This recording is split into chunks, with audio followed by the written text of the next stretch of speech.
Hello and welcome back to Carshalton Athletic raising the Robins down in the Bostik Premier League. This is season 2, I think it's episode 6.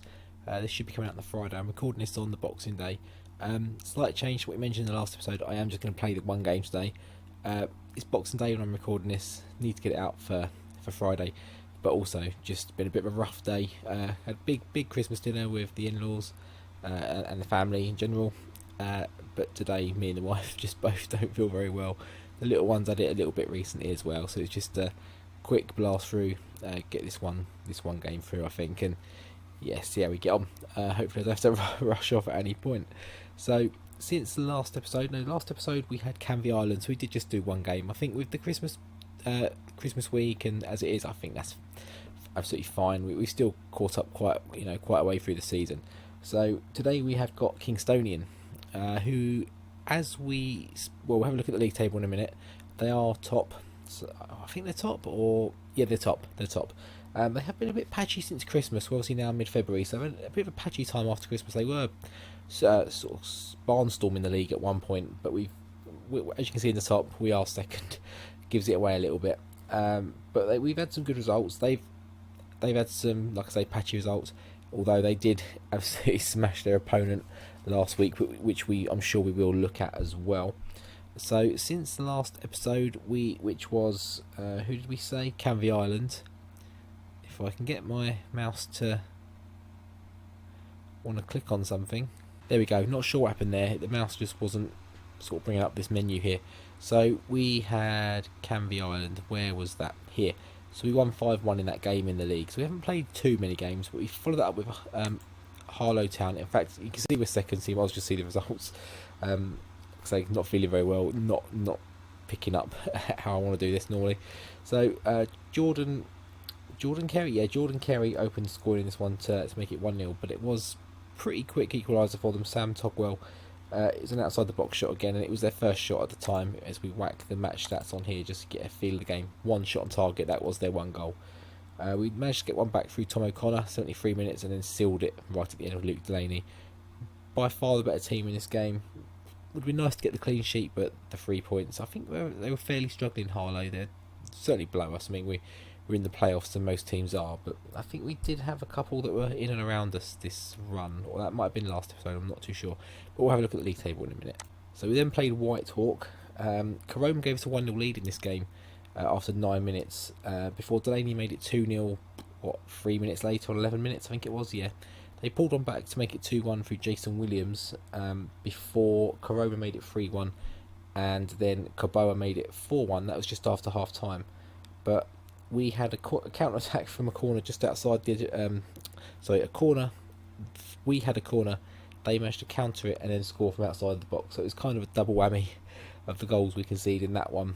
Again, we were a lot more chances. Possession was fairly equal. But I think at 4-1 we should have been winning this game. And then the 4-4, the 4-3, 4-2, and the 4-3 was the counter from the corner, and then 4-all.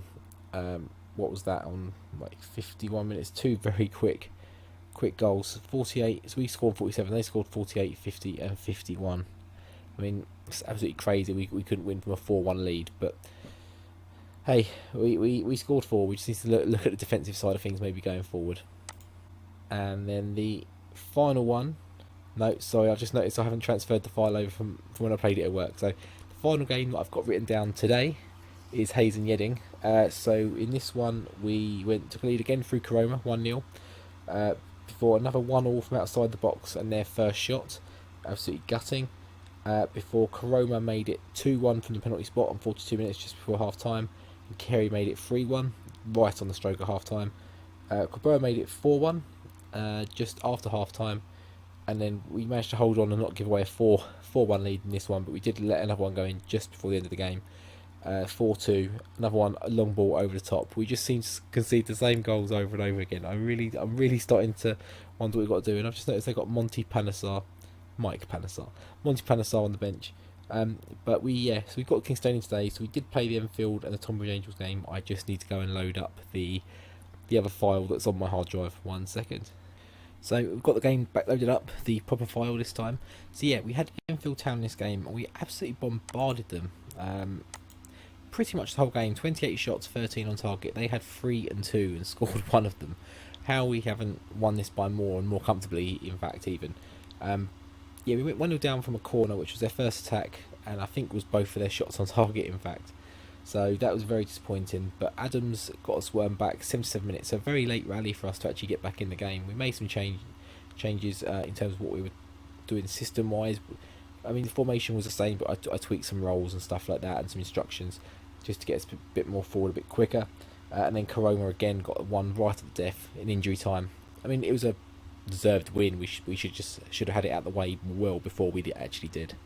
We then had Tonbridge Angels even. You can see a lot of yellow cards for them. They did actually get a red card near the end, but I mean that did actually change the game as well.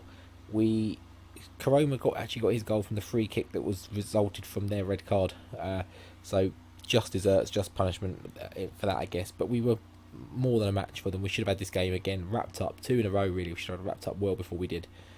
And then Carey got 2-0 just on 82 minutes, 3 or 4 minutes later, and the red card did actually change. They were very stubborn at the back. We couldn't break them down. We had a lot of chances, a lot of play.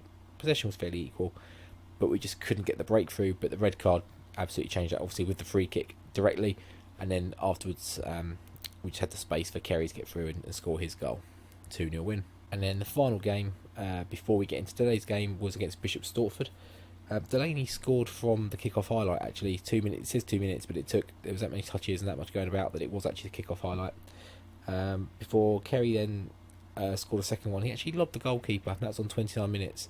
Wasn't the best lob, but you know, it still went over there technically.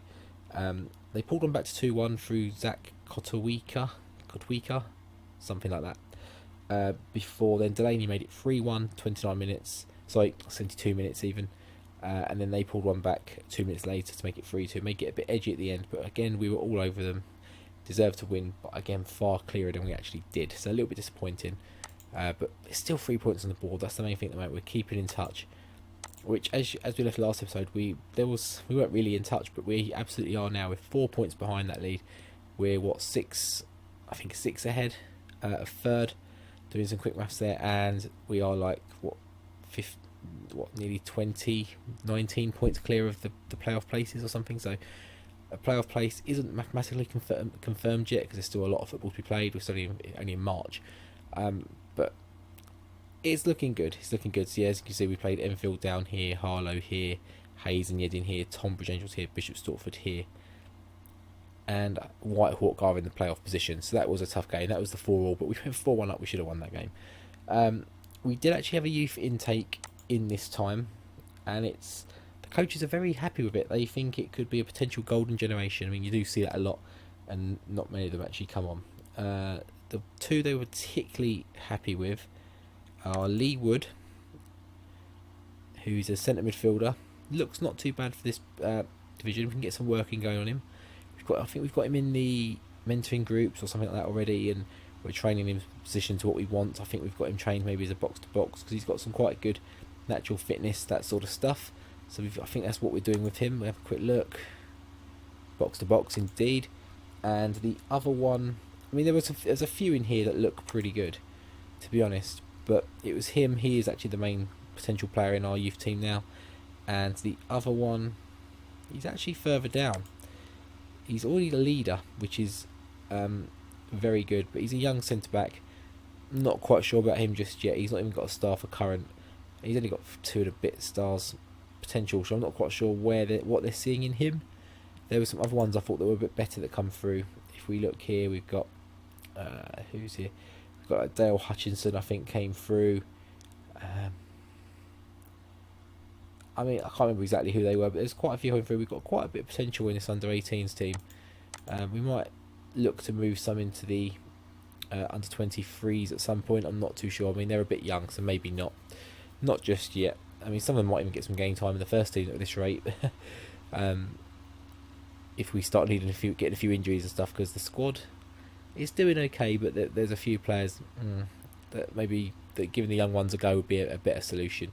But without further ado, we're going to kick into the Kingstonian game, and I'll be back very shortly for the lineups. So here are the lineups. In terms of us, very little's changed. Corboa is a key player, as is Koroma. Carey should maybe be up there as well. Delaney's popped in a few, and actually everyone's kind of contributed a lot of goals from these four in midfield spots and 2 up front. Centre backs and left backs, full backs, not so much. But they've all played their part. We are where we are because of a team effort, not because of one standout. Although Koroma is amazing. They're playing before 4-3-3. We've got to be very wary of Sanchez. What I think that is, the former Arsenal youth international youth player. Is that Zach Newton? Yeah, I don't know how I know that name, but I do. Maybe I've seen it pop up somewhere. And this Theo Fanous is their top goal scorer. He's pushing Koroma, I think.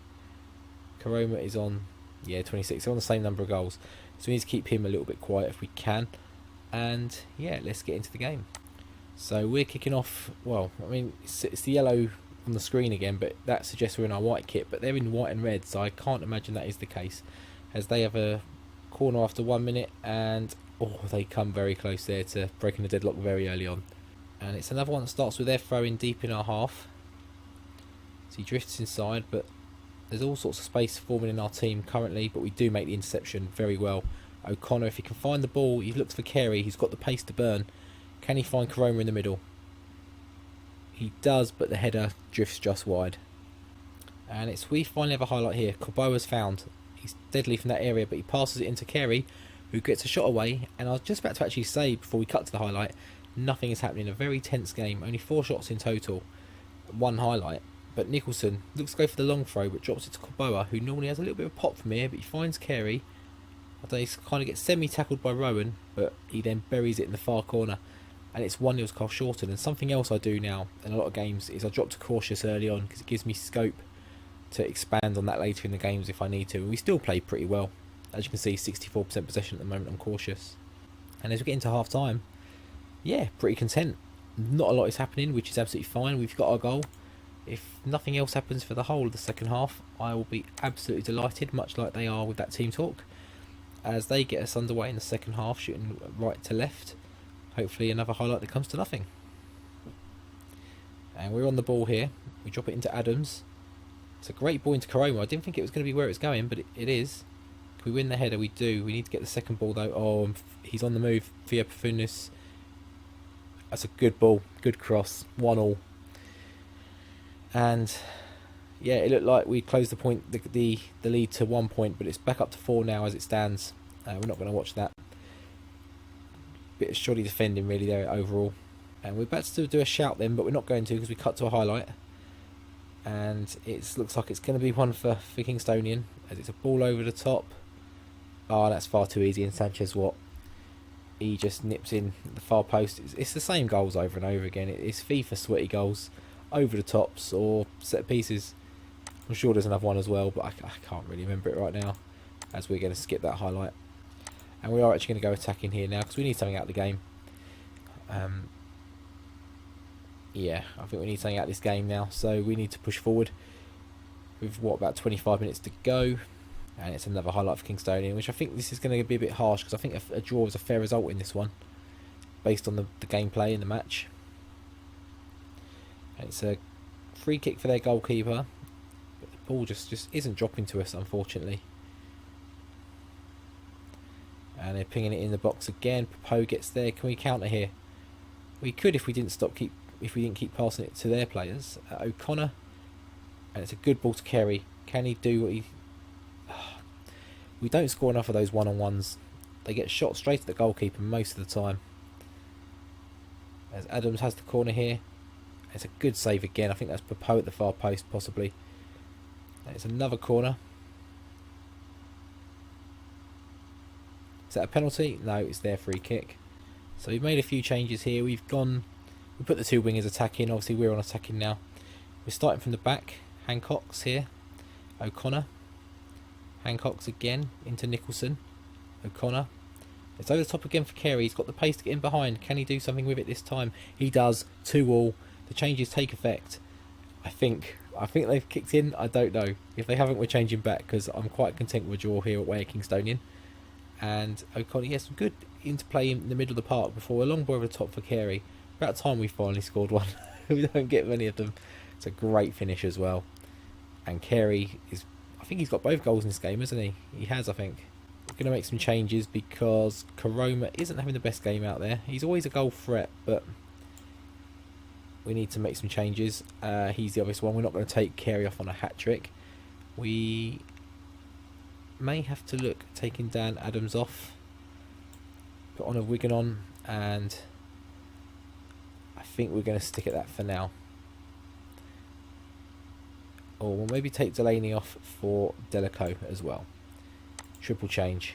I don't like doing triple changes lately in these divisions, but we need some fresh legs out there, and Delaney wasn't having one of his normal better performances. And despite me saying I'm happy with a draw, I've left it on attacking, just hoping we don't get countered at the other end. But it looks like it's going to stay that way, hopefully. But we do have a chance to counter here. Dixon has the ball if he can find one of our players. Sanchez nicks it back. Hopefully the keeper should claim that, and that should be the end of the game. It is a 2-2 draw against, well, promotion rivals Kingstonian. It'd be nice if we could have nicked a win there and just close that gap to 1 point. Unfortunately we couldn't, but a away draw is absolutely phenomenal. We wouldn't have got that very many. And Sarri has been sacked by Chelsea, but yeah, we wouldn't have seen that too often. An away result against high flying team. It's not normally what we're used to doing. But yeah, so as you can see, we are still 6 points clear of third. Leatherhead, even if they win their game in hand, aren't going to close the gap at all. And we're doing okay. If we can keep our good run of form going, put a bit of pressure on them, we can maybe be in still with a title challenge at some point. We need them to slip up. If we have a look at Kingstonian, actually, I mentioned their sort of patchiness since Christmas. So yeah, Christmas is around here. So I don't know why I've got these weird colours on my screen. I think it's because of the skin I'm using. So yeah, they drew here, they drew here. They got a win, drew. So they got a lot of draws since New Year's Day, basically. They did smash Margate 3-0. They did win, I think, 2-1, and they beat East Thurrock, who were the bottom team, 5-0 before they played us. They've got a fairly, I think Folkestone are a fairly difficult team at the top. Whitehawk are in and around, but everyone else I think is expected to be winnable games, I think, for Kingstonian. So that's a bit unfortunate. In terms of ourselves, yeah, we've got a few toughies. I think Greenwich are in the top parts. Burgess Hill, I think, are. Leatherhead are. Yeah, so we've got a lot of work just to make sure of our playoff place at this point, let alone put a promotion challenge on. The ball is very firmly in Kingstonian's court. So, but with that done, we're going to come back in April. So I am unfortunately back at work tomorrow, the Thursday, just for the 1 day, I think. So I'm going to edit this video, render it, and get it all up so you'll see it on Friday. But I'm going to try and push through to play the next episode, to the point of playing the next episode, which I think is going to be, I'm going to go for the end of the month, so probably looking at maybe Haringey and Merstham, or maybe just Merstham. I'm not too sure yet. See how time gets me there in terms of work. If I can get through to just Merstham, I'll maybe do Merstham and Bury in one episode rather than do that and split it and have a look at the end of the season. It also kind of depends how we get on in terms of our games as well. If we have a bit of a losing streak now and there's not a title challenge on, I may just skip straight to May and get to the playoffs. Even if we're in that, who knows. But if you enjoyed today's episode, please do drop a like. If you're new to the channel, please do drop a sub as well. Just to keep up to date with all this Carshalton stuff. I had a series out at the start of the week. It's running every day this week as well. Today will be, I think it's later in the day, so it will be the last episode today. But it's a Lionel Messi versus Cristiano Ronaldo, part 2, like a round 2, starting them off from young again. So that's in the playlist on my channel as well. So feel free to check that out. And any comments you got on this channel, on this video, or any others as well, please drop them below, and I'll be sure to answer them. I had a video I got a comment on Christmas Day, I think, or maybe early Boxing Day today, on one of my old videos about at the start of FM19, who to manage, and yeah, comment straight away back. As long as I can, I will. So yeah, until next time, for wherever we come back in April/May, I'll see you later. Take care.